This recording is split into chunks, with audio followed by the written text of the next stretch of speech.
Hello, welcome to the stream. I started more or less on time. I'm very proud of myself. So let's see. Today is Happy Thursday, the Thursday in December, and we are going to have a lot of fun today. I have a little bit more of a structured, but also kind of a chiller vibe. If you guys were here last week, then you saw that I just kind of like turned on the streaming and just chilled with a cup of coffee and talked off the dome off to what I had in my head and rattling around. And today we're going to do a little bit of that, but I have a few more things to tell you and to share, so it's going to have a little bit more structure than last week. I have a couple announcements first, and let's just pull up some slides. I actually don't have that many slides, so I'll save those for a little bit. But first up, all we're gonna do is just share a little bit of news. Then we're gonna answer a few questions, and then we're just gonna chill and we're just gonna talk and hop on chat and just enjoy each other's company. So let's see if I can actually pull up the chat window. It's so funny because like right now I'm just having live control panel chat. So, oh, hi Rick. Oh my gosh.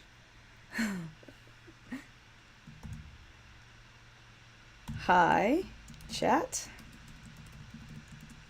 Somebody's already in chat. This is very exciting. Hi Rick, where are you from?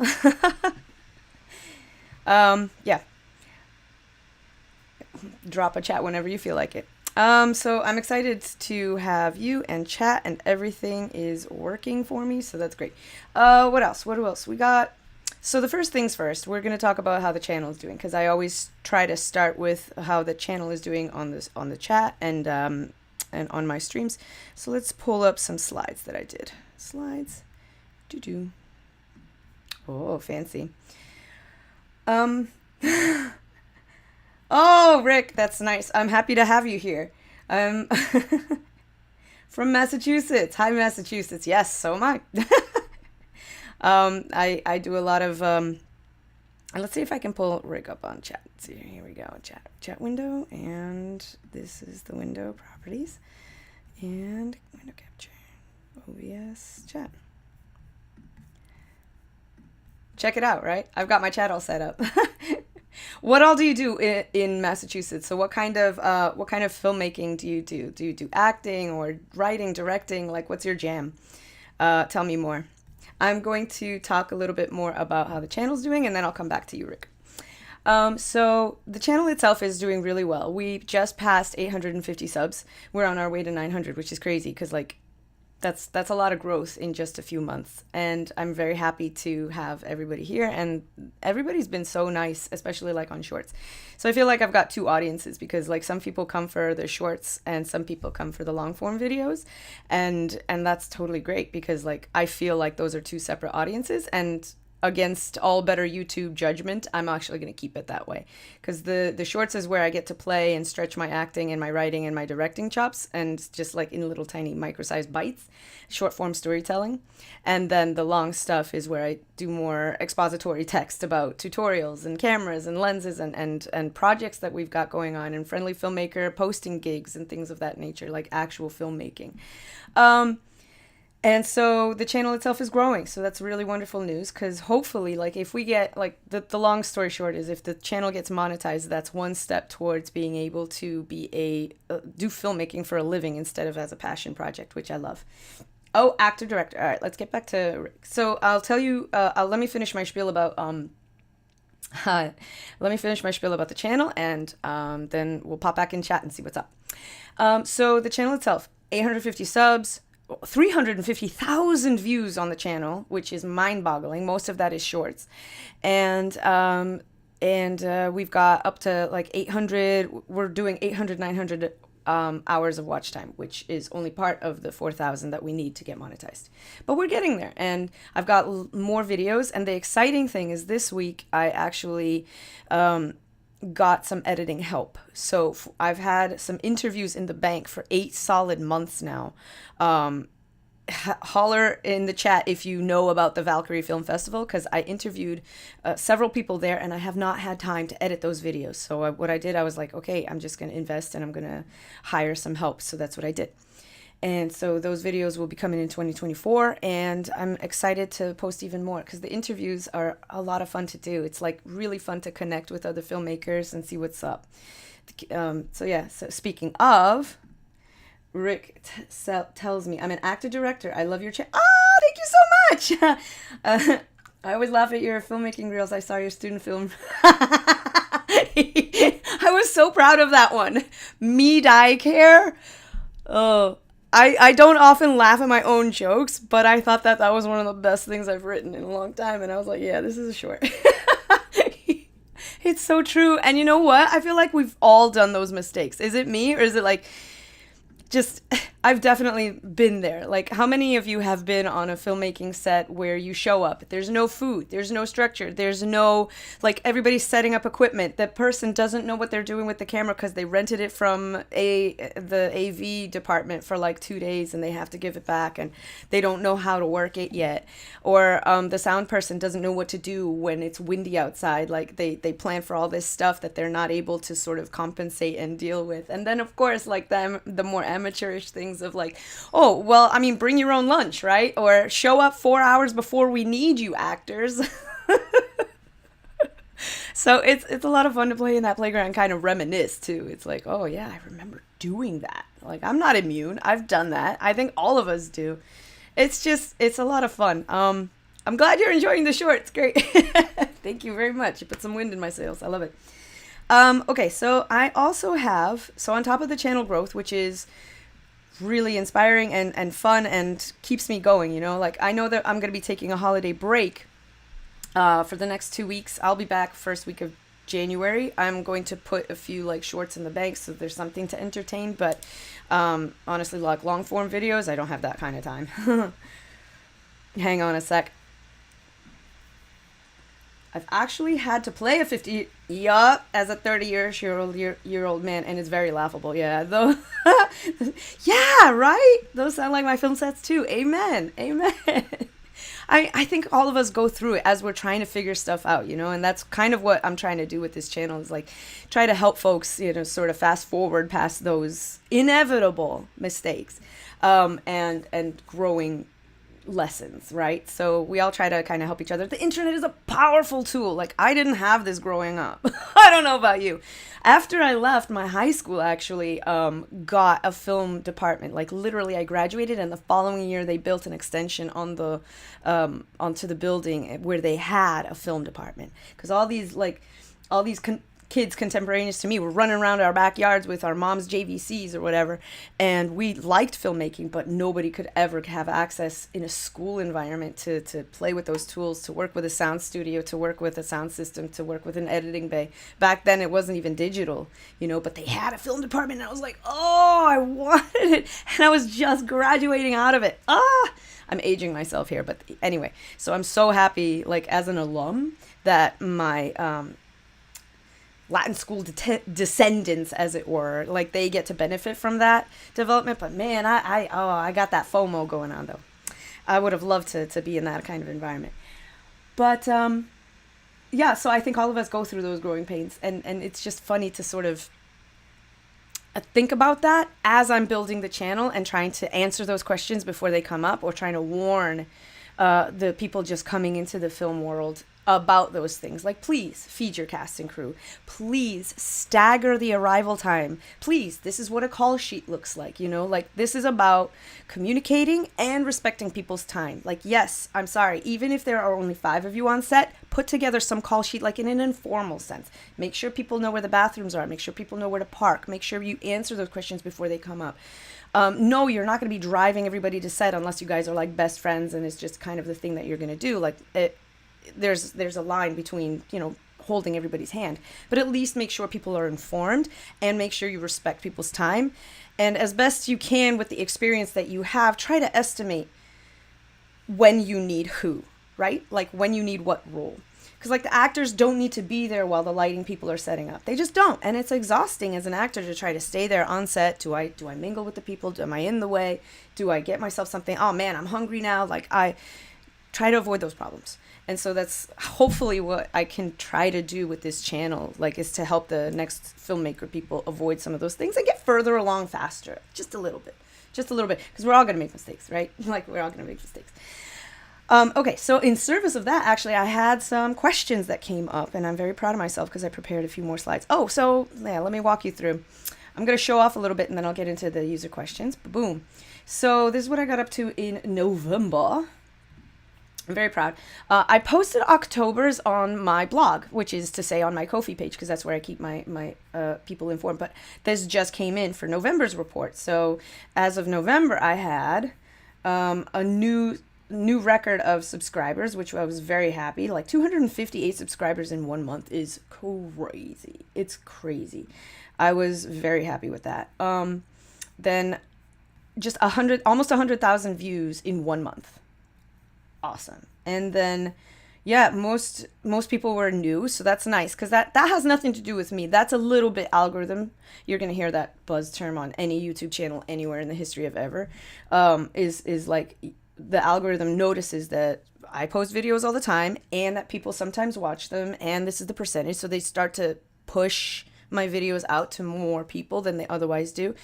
Anybody who wants to look it up can go to YouTube University and figure out, like, this is what YouTube posts as, like, this is what we do. And it's kind of all AI driven, but somewhat like the algorithm is there to sort of be the cold hard math of how the business is run and how people get exposed to new people like me. But this is exciting. Like 99% people knew. That's awesome. That's really nice. That means that it's getting pushed out a little bit further, and I have the opportunity to interest them and either make them laugh or educate them, or hopefully both. That's my job. From there, I'll take it from there, right? But at least the algorithm is doing what it's supposed to do. And this is really nice too. Like 2,700 likes. Are you kidding? That's so cool. That's really cool. And I'm mind boggled by the fact that people actually shared. Like somebody somewhere sat on a toilet somewhere some morning, cracked up at what I said and say, I'm sending this to my sister. I'm sending this to my brother. I'm sending this to somebody I know. Like, that boggles my brain. And then I love reading the comments too. I've been pretty good about like responding to people if they've troubled themselves to actually type something out to me, even if it's a little on the negative side or on the shady side. I'm even amused by those, you know, because it's like it's friendly. It's it's like somebody wanted to do something. That's pretty cool.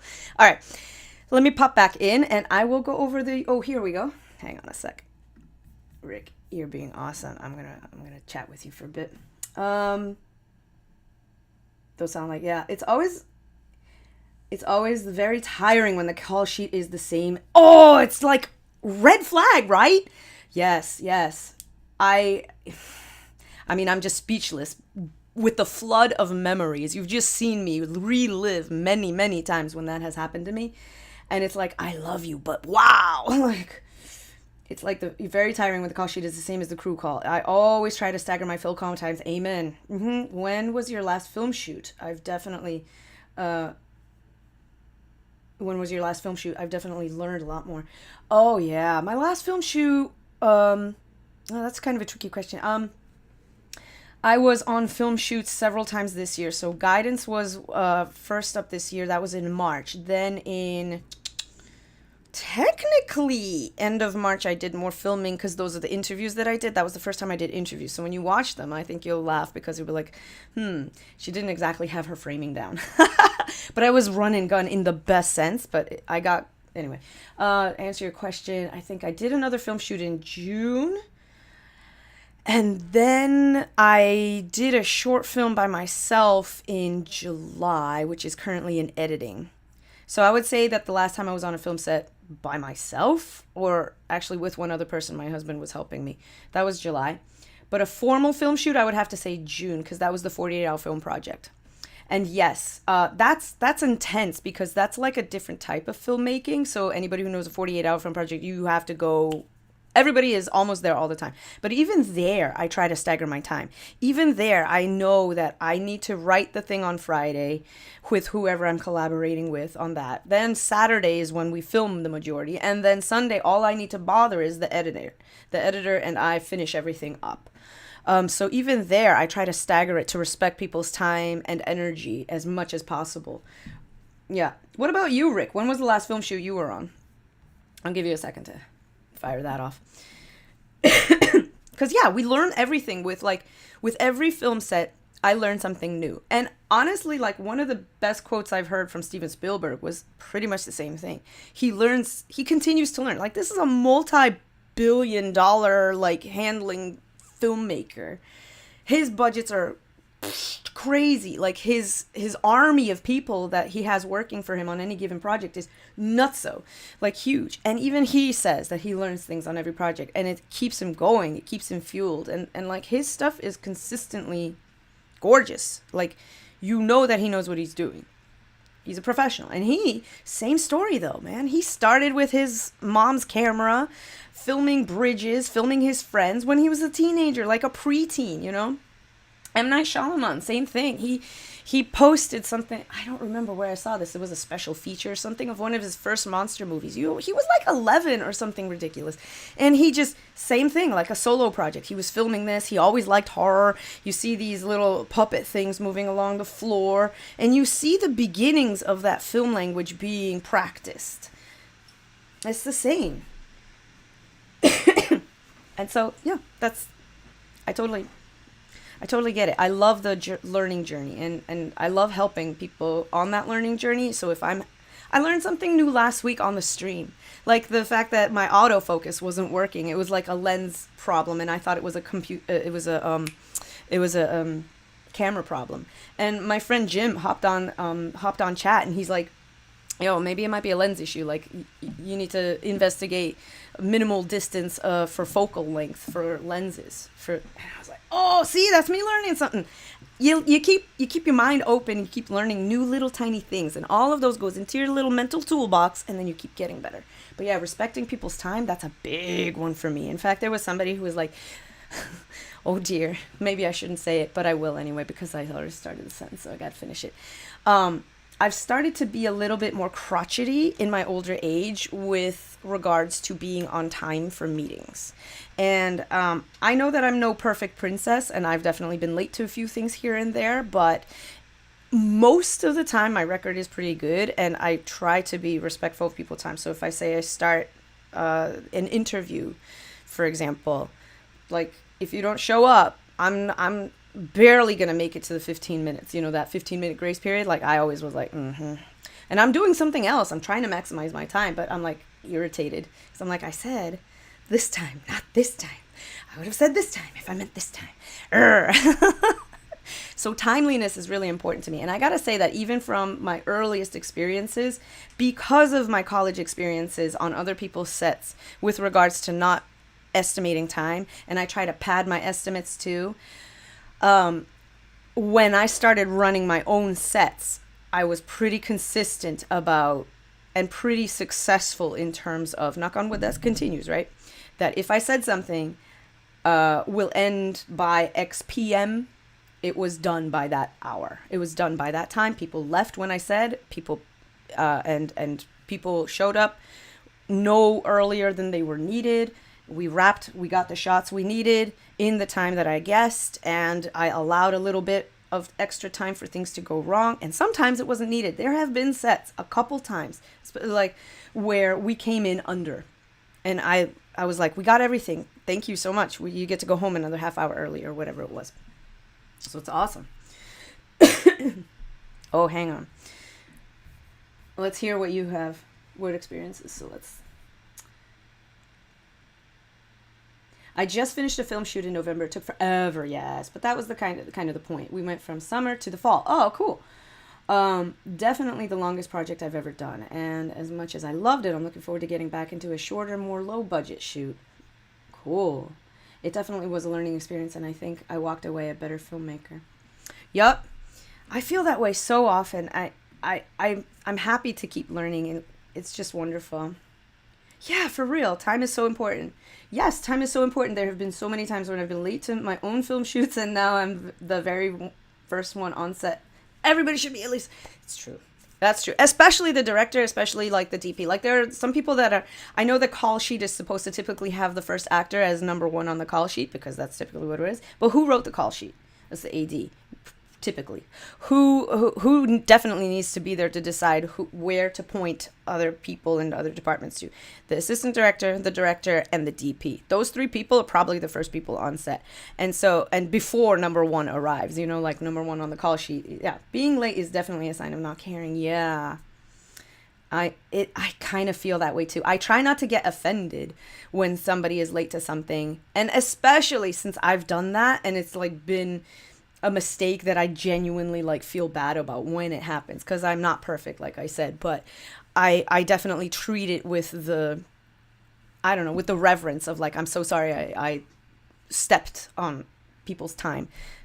You're not going to get those minutes back. You could have been using those minutes to build another shot or do something else or rest. Like as an actor, for example, like if I call the actors too early and I'm not ready for them when they arrive, then I have something to learn, right? Because then I either underestimated how much time a shot will take to set up, or I overestimated, like, I did something wrong, is basically what it is. And yeah, I don't want to overtire an actor too, especially with scenes that are more like dramatic and things like that. And definitely walking in ready is important too. Pre-production is probably the most important phase of any film. Even if you do a lot of stuff in post, you still have to plan for it in pre-production. You still have to allow the time, allow the budget, and allow things to go wrong. That's what I feel. All right, let's talk about a few user questions that popped in on the Discord. Yeah, definitely. I try not to get like offended, but yeah, I definitely feel that though. I feel you, Rick. Let's see here, slides. Okay, so that was very exciting month. I can't wait to see what December has in hold. I don't know if I broke any records this month, but I still see some growth and I feel really good, even though that we're not going to post like a new like longer form video the rest of the month. It still feels good to post shorts all the time. So from the Discord, Fiona asked, I don't live in insert entertainment destination city here, either Boston, LA, New York, one of those top three, right? How do I find collaborators that I can put projects together with? And actually, yeah, somebody jumped in on there, and Rob answers, when there's no table to play at, make your own table. And Fiona goes on to say, I think I have a reasonable answer for myself personally, but it's one that took me a while to put together and found it rough as a newbie. Yes, and we actually had an earlier stream, when I first started doing this several months ago, a similar question popped up. Why? Because it's a similar issue that so many people are facing. DPs too, like other schools of film are experiencing the same woes, right? Like I live in podunk middle of nowhere. I don't have anybody around me that is remotely interested in film. Like maybe I'll watch a movie with a friend, but nobody wants to make movies. Nobody wants to tell these stories. What do I do? And I told them the same thing that I'm going to tell Fiona, and I'm sure she's already figured it out as she went on to say, but you just make your own stuff. Start out small. Start out like M. Night Shyamalan with his mom's camera. Start out like Steven Spielberg with his dad's camera or whatever. Start out like me in the backyard with my mom's JVC and my sisters being roped into some projects. Like it was like if they weren't in the mood, then I was making a film by myself because I couldn't stop myself. I wanted to keep making projects. I wanted to keep telling stories. I wanted to be in the movie business. And ever since I was 9, I knew I wanted to act. Ever since I was 12, I knew I wanted to write. Ever since I was like 18, even earlier than that, 17, 18, I was like, I can make movies? I need to figure more about this out. And so I just couldn't stop myself. Just make your own stuff. If there is no opportunity around you, create your own opportunity. Charlie Day from It's Always Sunny in Philadelphia, that's basically what he said. And in fact, in a commencement speech somewhere in Connecticut, I don't remember, several years ago, whatever, he literally said so. He says, I'm a short, not very attractive dude with a funny voice. Who is going to cast me in any of their projects? So I just made something. I made something that I thought was funny. I got friends around me. Like I pulled in a few people that I thought it was funny. I threw a little bit of money into it, sure. But like by that point, he had enough experience to build up a little bit of a nest egg. And that's kind of what you have to do. You kind of scrape together, beg, borrow, and steal favors, and make a thing happen. And, you got to, it's like a sandbox that you're kind of find yourself in, right? So you're like, okay, what do I have? Oh, Roberto Rodriguez. He made that what was the Once Upon a Time in Mexico. Is that the one?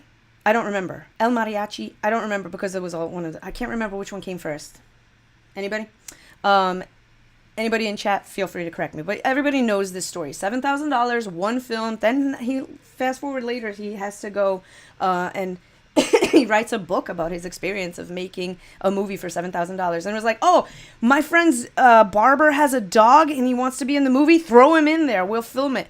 Oh, shooting to the edit, like, let's go. I know the story that I more or less want to tell, and I will edit there. I will not waste any times with wides I don't need or coverage I don't need. I know what it is that I want on the editing timeline. I'm only going to film those things. Like, you kind of figure it out. It's a puzzle that you got to solve. And the same thing, Fiona's question is like, make your own stuff, make your own opportunities. If you are a director and you want to direct, but you don't want to get in front of a camera, take up some toy soldiers you've got somewhere around, or some I don't know, action figures or something, and make something silly where you move them around. Just do that, so you don't have to, if you don't want to do any acting, then just kind of move them around and see what happens, or practice sweeping angles or whatever. If you're a DP and you're at home and you're like, nobody's going to hire me because I don't have a reel, make a reel, you've got a kitchen, you've got a studio, like instant studio right there.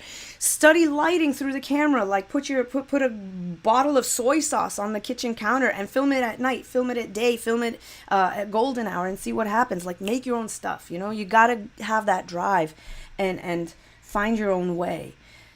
And just carve your own path through the thickets in front of you.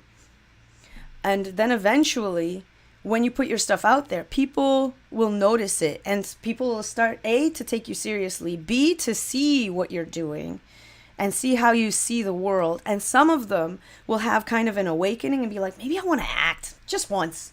I was literally on a 48-hour film project, and the lovely, wonderful Alex Cruz, who edited Dibs on Mars for me, she said, I kind of wanted to try acting, and I was like, I'm going to write you something. She wound up doing a fantastic job as a first-time actor in a pretty major role in the project that we did, and that's just because she wanted to act, and there was a space for her to do it, and to try and give it a go. There you go. And part of it is, El Mariachi. Yes, thank you so much. Hang on, let me check back to chat. New England has a great circle of indie filmmakers. It's a great local scene. Yes, there is, and so many fantastic helping hands. I know, right? Oh, it's so good. Sometimes the only time I got cast is when I cast myself. Yes, I know, right? It was El Mariachi. Thanks.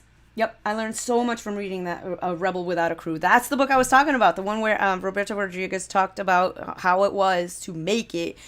Yep, I know. It's such a great story. That's exactly what I'm talking about. And exactly, you just kind of have to getting back to Fiona's question. Here we go.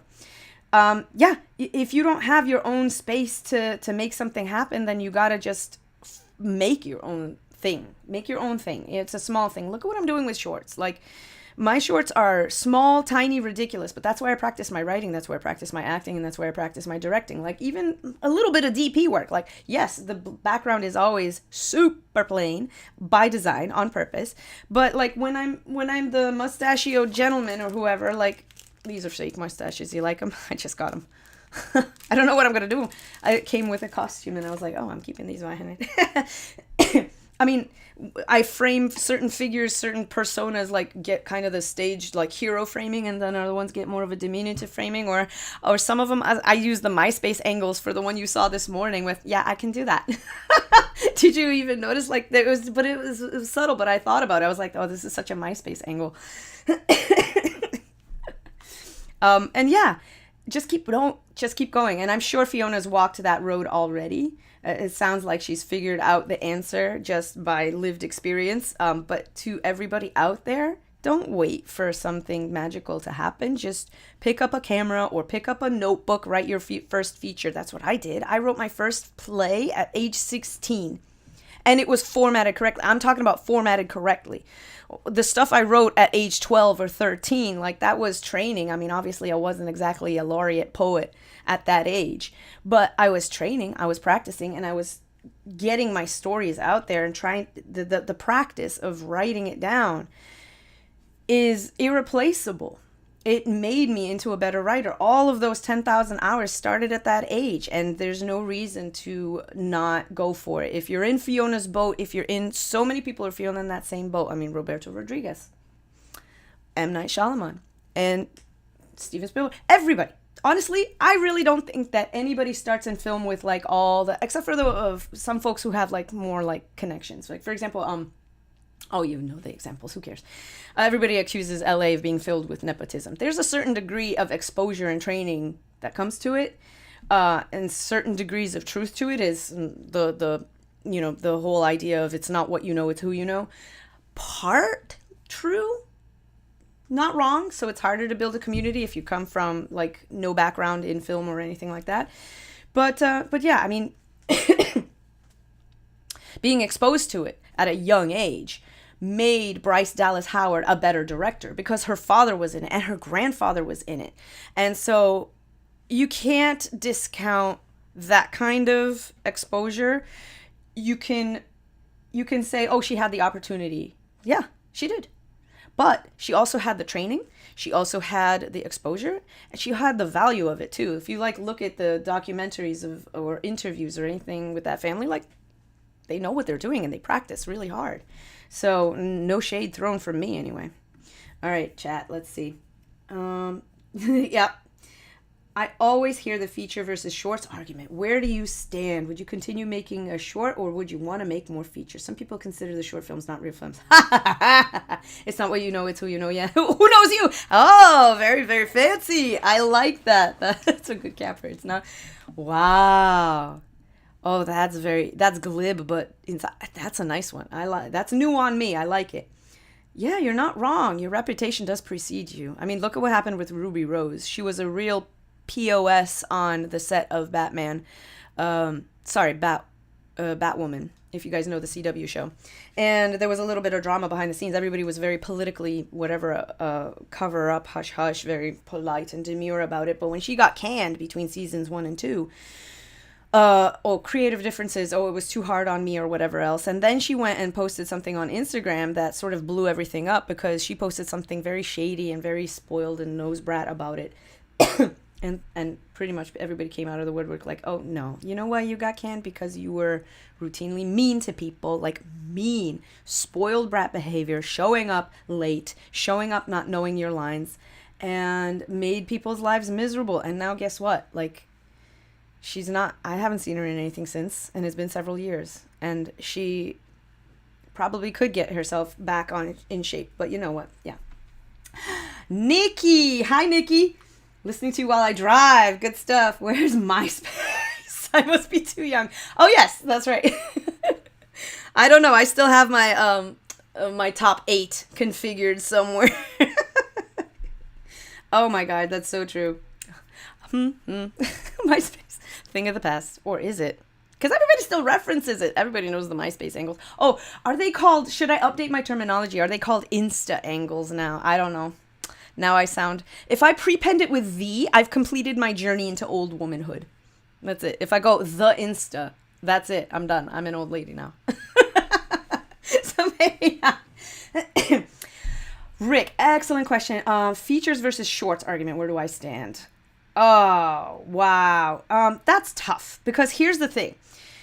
Unless you have an anthology of shorts, and unless people know you and will actively seek them out, the broader audience doesn't really care about shorts right now. And I think that has a lot to do with, if anybody watches Patrick H. Willems, they will, you probably have heard this term, which is to say how the audience has been trained. The broader audience wants to go in, pay money to see a movie, get some popcorn, get some soda, and have a nice experience where they go to the cinema and they see a movie. Or, more lately, where they sit on their couch, stream something, and it's a feature length between 80 to 120 minutes, sometimes longer if it's one of the big blockbuster movies. That's what movie-going is defined as typically by people, the lay people, the non-filmmaker folks. I have not been exposed to short films until I was, exposed to being a short filmmaker, like through the back door of, you start out making short movies before you can make the features, but that's the path a filmmaker knows. the general audience doesn't even think about shorts. Sometimes like Pixar would do prepend a short before their feature started, and that was the only other exposure I had. It was like a special feature, some throwaway gag, but it wasn't something that can make money. And it still can't really make money. So if a filmmaker, starving artist, is trying to put their energy and thoughts into a creative endeavor where they pour so much of their energy, time, and money into making, sometimes they're going to go and make a feature to be able to pay the bills, because that you could probably, even if it's like a very small release, you can put that in a movie theater and people might bite. You can get a distribution deal if you're lucky. And that's why so many people are like, features, you know, the best return on your investment is your time, is their features. But shorts are so important too. And I think some people, through the oeuvre, exposure to social media and all those things, are starting to wake up and say, wake up, babe, shorts. And there are some streaming platforms that are trying to push shorts out. I don't remember the names of them, but some folks are starting to be like, oh, Tubi has shorts that you can watch. Or there's some platform, OTT, or is that, I don't remember. A very generic sounding name, and my brain, not so good with names. Not so good. I like making both. This year, I'm going to actually try to collect myself and make a feature. I'm working on one that actually has a little bit of a market value to it. Let's be honest, because people love creature features, people love horror films, and people love werewolves. So Wolf Boy is going to be an interesting feature if we can do a good job. I think that might actually get a good distribution deal, maybe. But of course, it has to be a high quality product, because there are lots of competitors. Everybody thinks they have the next, name something famous. But you actually have to like put a lot of work into it. And so I'm approaching it with humility. I want to try to make a feature because I feel like I've got feature length stories to tell now. When I was doing shorts, and I'm still going to do some shorts, I'm going to do the 48-hour film projects every year. I love doing those. I have some more ideas for scripts that I've already started writing for short. One of them is Star Wars. It's a Star Wars fan film. Oh, did I just announce that? Ah, shoot. That's going to be in 2024, hopefully. Oh my God. 2025, because it's animated. It's animated. I can't do it in 2024. I have to say, no. I want to, but I can't. Anyway. Yes. So, man, I hate to be a little bit wishy-washy with you, Rick, because your question is also good. Everybody sometimes gets up in arms about their own opinion, but to me, I'm kind of like open-minded about both. I personally want to keep working on features and make some good ones this year, but also I'm not giving up shorts, because they're great and you can tell a beautiful story concisely. Like witness the YouTube shorts that I've been doing. Like those are pretty standalone and they're 15 seconds. Like it's a good writing exercise to concisely tell a story. I did a short called Fortune Teller that people have been saying, oh man, you should make a feature, or you should tell more of this story. But it stands alone pretty tightly, pretty well, just by in and of itself. That speaks to how well 10 minutes can be used, right? 2 characters in one room, 10 minutes. I did another short with Nikki, who's in chat right now. Hi. Guidance. 10 minutes, 2 people in a room talking, and you get a lot of subtext. There's so much room for character development. There's so much room for storytelling, for empathizing with somebody's lived experience, for nuance, for emotion. If you can do a short very well, then I want to see what your features look like too, because that tells me that you are good at telling stories and that you are good at not overstaying your welcome. The worst thing, like BBC kind of overdoes this to get a bad rap for it, because they're like, oh, well, everything we have is like a limited 3-episode run or a 6-episode miniseries, and that's what it is. But at the same time, there's respect to not trying to drag a storyline out to where it turns into Lost, where 2 of those seasons I don't even remember, because it was all like when people like unnecessary character work that didn't go anywhere. It just filler to get people to watch. Like that's not what I'm about. So anyway, that's a very long-winded answer, Rick, to your question, but Where do you stand on it? What's your plans for 2024 in terms of filmmaking? Any shorts, any features? What you got going on? Let me know. Nikki, you too. Anything you can announce, then let chat know. We'll put it on blast for all the world to see. I will hop back into another question from the audience that was submitted ahead of time. It was so. Oh, okay. Keying off Fiona's questions. I'm in a similar position. There are some local Facebook groups for filmmaking. Facebook. Oh my gosh. Yeah. Okay. You could even make a post in general community pages like your own town to call for any filmmakers. If you're cool to working with students, you might be able to reach out to nearby high schools and colleges and connect with the students taking media classes there. Maybe, yeah, there you go. I mean, ideas. Film commission or a local film festival to meet people at. Depends on the area. 100%. Yes, absolutely. TMGF has it right bang on the banana, which is to say, yeah, I mean, there's opportunity. And not only that, but social media was not the same when we were starting out. I say we, the people of my generation and before, right? You didn't really have a Facebook until, God, I was a functioning adult in name. Maybe not in brain, but in name, I was an adult at that time when Facebook came out. And that's a big leg up to connect people to spaces. And yes, there's a flood of information and you still have to filter through the bullcrap. But guess what? It feels like too much information is much better than no information at all. Having had the experience of both, right? I met one of my friends that I've known for 25 years now. Guess what? Met her on Craigslist before it became all stabby and murdery. And she and I collaborated on many of her shorts. And I hope that she comes back to filmmaking to make more stuff with me. She's a streamer now. That's awesome. And it's so important to recognize that the people that feel like they're in that little sandbox by themselves are closer to a solution now with the access to social media, with the access to the Facebook groups, with the access to the non-murdery versions of Craigslist, with the access to just being able to throw it out there, throw some spaghetti out on a wall. Hey, I'm going to make this and I have this and this is my resource and this is my idea. Is anybody in to help me do this? And, food and credits for free. Get started, and see what happens. And then the people that show up for you, yes. And the people that help you, yes. And recognize them and love them and work with them again. And, I just read another story. It was like a documentary about this woman. Oh, I'm so bad. But it was like one of those things you read in passing and just kind of forget. This woman had been working in filmmaking and similar things like lack of opportunity. And she and this little cadre of people that have formed together, worked together for like 10 years on something before they finally ultimately made a features, right? Where they were able to sort of make a name for themselves and grab attention from people that wanted to invest in the next thing that they made.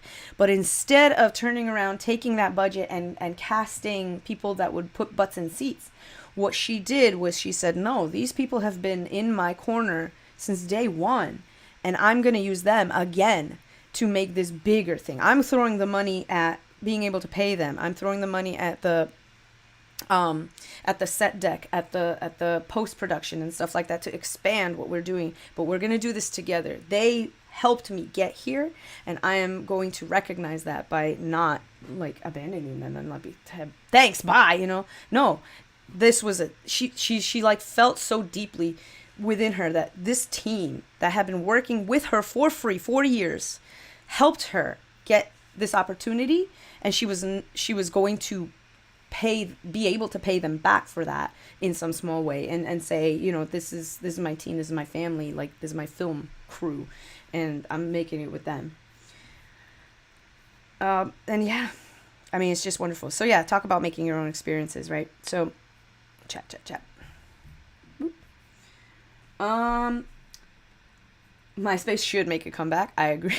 It would dominate, right? Because so many people are like referencing it. I agree. The film I last made is most likely going to be a long short. Yep. I feel like I don't want to get caught up with the making a feature for 6 months without having the ability to pull it off. Amen. I mean, this is not an undertaking that I was thinking about this for years before I decided to take the plunge myself. I feel you. I really enjoy making short films. Yep, they are so freeing, but I know eventually I'll have to step up and make a feature. I'm still learning. So are we all. Hopefully, I say that until the day I die. You know, like I'm still learning and will do. Not much to announce over here in writing my feature. Yes! Collaborating on making a stage version of a short film. Yes! And seeking more acting roles. I have your number. Especially since Nikki and I'm not talking about anything, but yes, there will be more things that she and I will have our faces appearing in soon. So, yes, Instagram has been incredibly helpful in keeping me connected with the creative opportunities. Oh man, Instagram for me has been such a tough nut to crack. Whew! Because I'm on Instagram so very rarely, and I feel like the best benefits from being on Instagram come from actually being on Instagram in terms of like having the app open and you're reading through people's feeds and stuff like that. And I see people's posts and I love it, but I only have maybe like 10 minutes at any given day. So I can't really interact. Oh, my light went out. Oh, I got to get better lights. Womp womp. I just charged that thing too. I love this light. Oh, that's a bummer. So yeah, it's tough because it's like, I want to be more present in the social media circles and see more of what people are putting out there and interact with people's reels and interact with people's like posts and announcements on filmmaking stuff.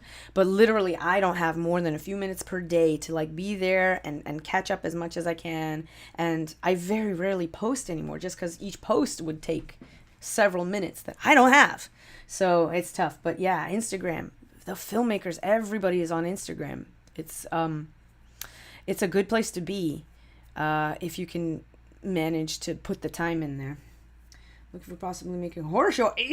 A genre I haven't experienced. Oh, but I do love. Later in the year, a short 1940s jazz. Oh, what? A short experimental 1940s jazz piece on Chet Baker.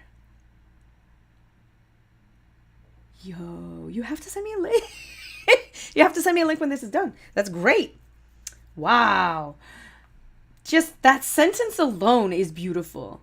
A short experimental 1940s jazz piece on Chet Baker. Sign me up. That's a beautiful sentence in and of itself. That's cool. Has it? I want to know more. Yeah. Whew. So good. So yeah, I mean, is it writing itself? Okay, I'm very excited for you. Like, obviously, you took my speech away. So, okay. Yeah, how do I punch this heart? No, I don't want to risk anything on chat exploding. But yes, you have my heart. There you go.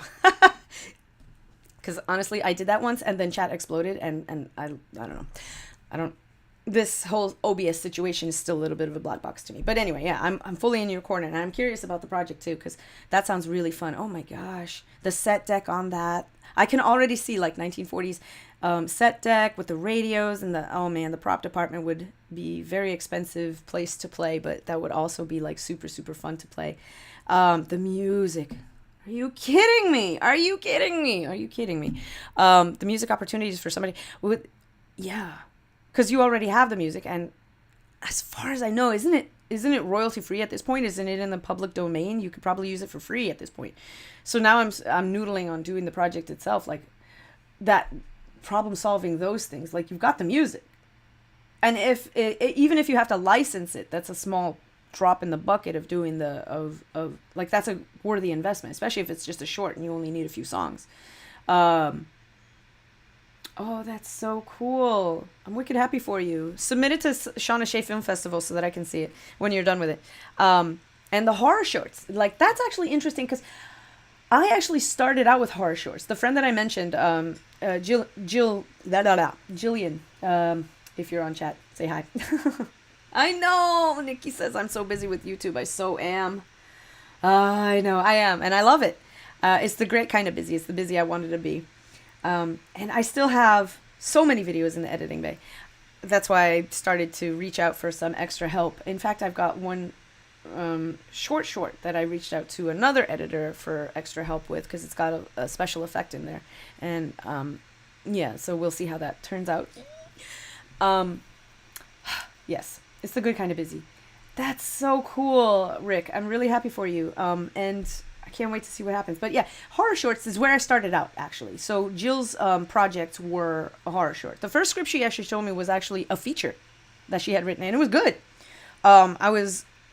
I was excited to work on that, but it was very expensive because we would need certain props and certain locations that we didn't have access to. And so it's still in the drawer, but hopefully we will see a feature like that get made. If she wants to come back to that project 20 years later, it still holds up. It still holds up. It's a nice character piece. I bet we could do it, actually. I should reach out to her and talk to her about that. Oh no, this is me saying yes to too many projects again. You're witnessing what happens in my brain all the time. Okay, let's see. That's very exciting. Yeah, and Rick is absolutely right. Like, shorts are a good playground to play, and at some point, I think everybody gets the bite to do a feature, and I'm writing one right now that I'm very excited about. It's a sci-fi. It's a sci-fi comedy. I love making people laugh. That's like my favorite thing is comedy. And so if I can make... Oh, here's an announcement. I won a writing award. I collaborated with Preetam Chaudhuri on his short about a year and a half ago, and I helped him very minimally. I helped him write the script that he wrote. And he wrote a beautiful script. All I did was tidy up a couple things and throw in an extra scene. And the scene happened to be a comedy scene, which is what made me remember. And he just sent me a text message saying, "Hey, we won awards. We won a writing award for best screenplay." Ah, it's so cool. So it's In a Glass Darkly. You feel free to look it up. It's actually on my Friendly Filmmaker website. So now I have to update it and say, hey, it won an award, like it won some awards. I should talk to him about what other awards it won so that I can put all of them up there. Anyway, so that's exciting. And I also, in terms of collaboration too, I just found out also that I won an acting award for a different project for my friend's Joe's film called Reimage. And that's currently in the festival circuit. So this is one of the first awards that it won in a festival circuit. Oh, I'm floored. I am beyond floored, so it's been a busy week. Yay! Okay, let's see. I wonder if I have any more questions from chat, because honestly, like, I put together the slides, and I don't remember if I have any more. I think I do. Currently, okay, here's one about Terminator. Currently working on getting a PA gig for a commercial. I got an email from the production coordinator saying, let me know if you need to push for a book or release. Trying to figure out what this means. Push for a book or to be released from the production.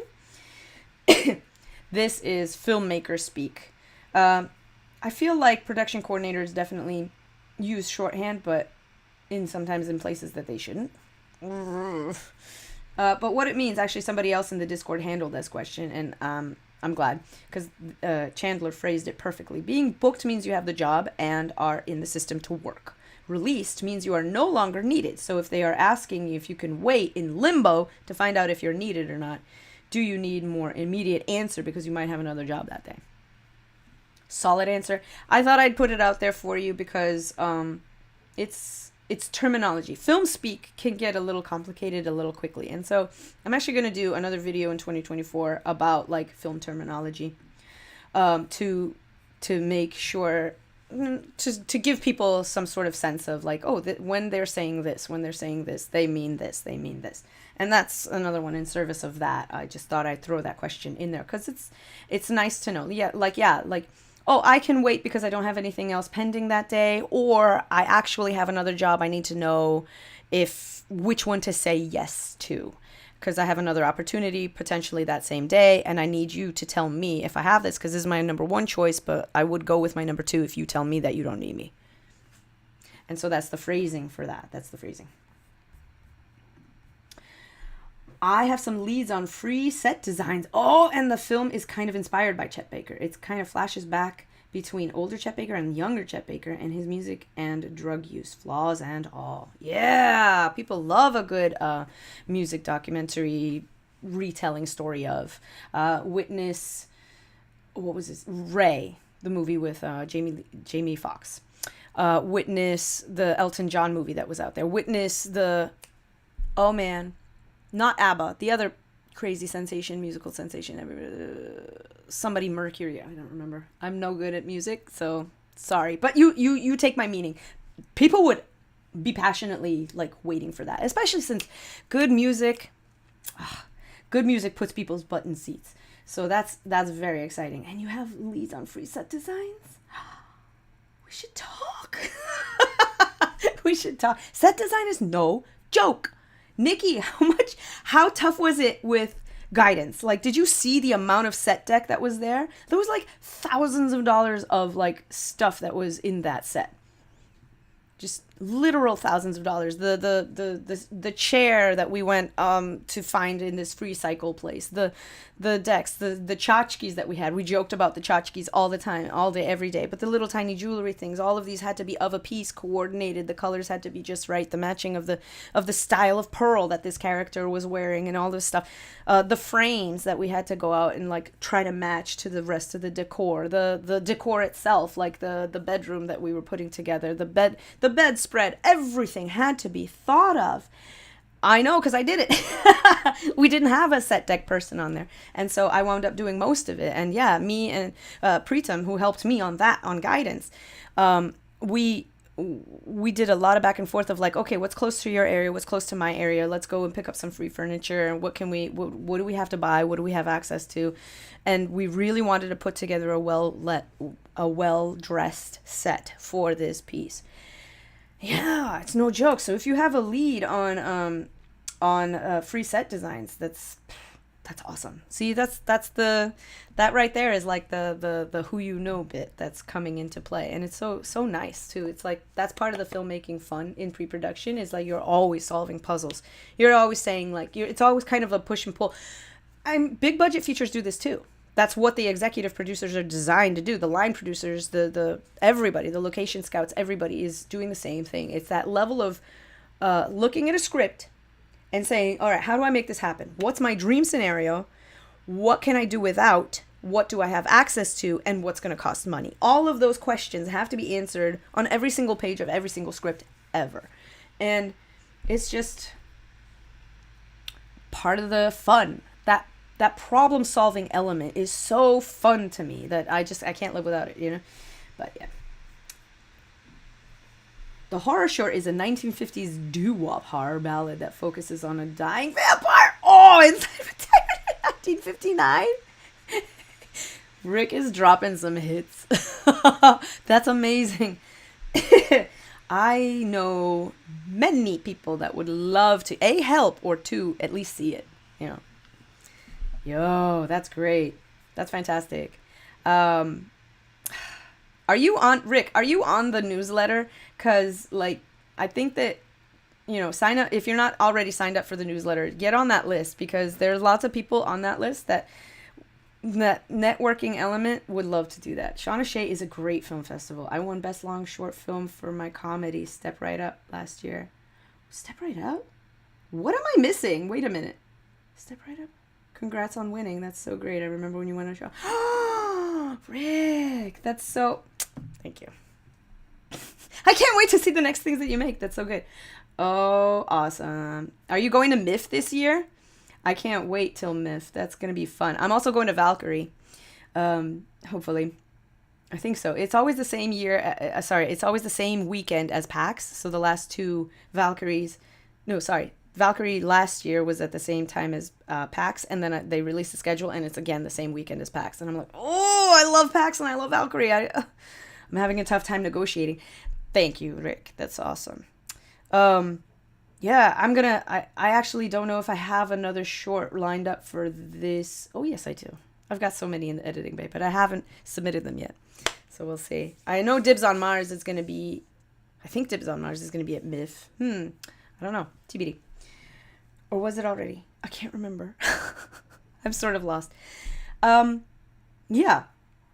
That's so exciting. All right. Do we have any more questions from the...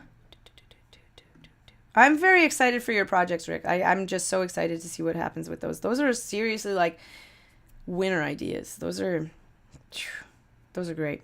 And like I said, music puts butts in seats. Like no joke.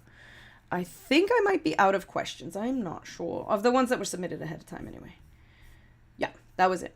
I had some other stuff to go over, but honestly, it was more like gossipy.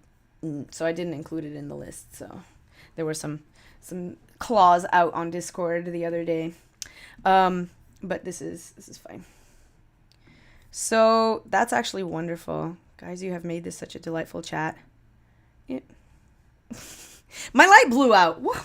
Usually it lasts more than an hour. So yeah, it's been a very eventful chat. Let's see, what have I got coming up? This is the last one for December, obviously. And then January, I'm going to be back chatting the second week in January. Second Thursdays. I like the Thursday schedule, so I don't know. I will stick to that for now. I have videos coming out about money. I have videos coming out about lighting. Nikki, yours is, I have not forgotten. I swear to God, it's just that it's taking a long time to edit. But that's the one that's going to be like the first one out. And I also have actually a series of filmmaker interviews that I'm very excited to post on those. And I'm working on post-production for 5 shorts. 3 of which that I did with Nikki. So those are shorts, but then I've got 2 more that are in the editing bay for the longest time, and I don't know when I'm going to do all this, but it's going to happen. It's going to happen, and I'm looking forward to it. I love it. I love it all. Yeah, so thank you everybody in chat. You guys are wonderful.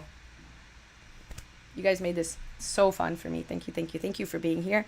And to everybody watching at home, if you want to subscribe to the newsletter so that you can hang out with these lovely people and me, my face. Actually, tomorrow's email is going to be the last one for the next 2 weeks, and I'm posting a pretty exciting gig there because we got another collaborator in our network that is posting a very good opportunity for casting, and so sign up if you haven't signed up yet. What else?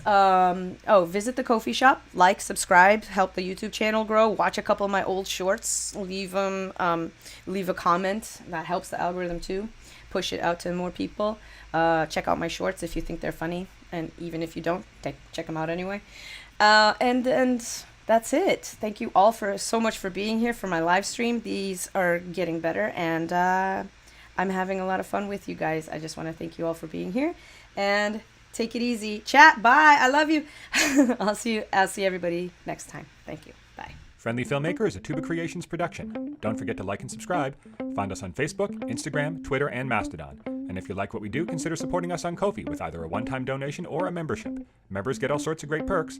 Check out ko-fi.com/friendlyfilmmaker for more. That's ko-fi.com/friendlyfilmmaker.